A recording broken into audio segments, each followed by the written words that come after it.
સુકમા જિલ્લામાં ભેજી કે જંગલમાં હોય મુઠભેડ જેમાં 10 જણ નક્સલીઓના મારે ગઈ સામે સુરક્ષા बलों पुलिस मिली सावे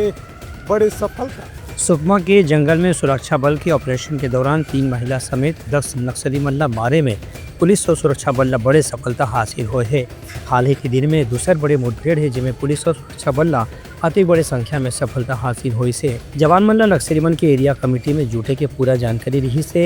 एक बाद तीनों डहार ले घेर के जब सुरक्षा बल के जवान मन नक्सली मन घेर के प्रयास करें तो मन भागे में नाकाम हो गए और वहीं पर मन की मौत होगी से मुठभेड़ के स्थान से सुरक्षा बल के जवान मंडला एक इंसास राइफल एक AK-47 समेत 12 बड़े हथियार मिले हैं।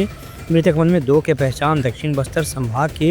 मिलिट्री इंचार्ज मड़काम मासा और area committee member Lakhma Mardi के रूप में करे गए हैं जिमन के ऊपर 8 लाख और 5 लाख रुपए की नाम घोषित करे गए से उन्हें बाकी नक्सली कमांडर मन के खिलाफ भी 1 लाख से 2 लाख रुपए तक के इनाम घोषित करे गए से ऐसे समझे जाते कि ये मुठभेड़ में बड़े नक्सली मन के मारे जाए के बाद नक्सली नेतृत्व निश्चित रूप से कमजोर हो ही। दूसर प्रति मुख्यमंत्री विष्णुदेव साय मुठभेड़ ला पुलिस और सुरक्षा बल के जवान मनबर एक बड़े सफलता बताए हैं और कही हैं कि मार्च 2026 तक नक्सली समस्या ला छत्तीसगढ़ से स्थायी रूप से समाप्त करे के लक्ष्य के अनुसार ही सुरक्षा बल के जवान मन काम करते हैं। ब्यूरो रिपोर्ट उत्तलंघा न्यूज़।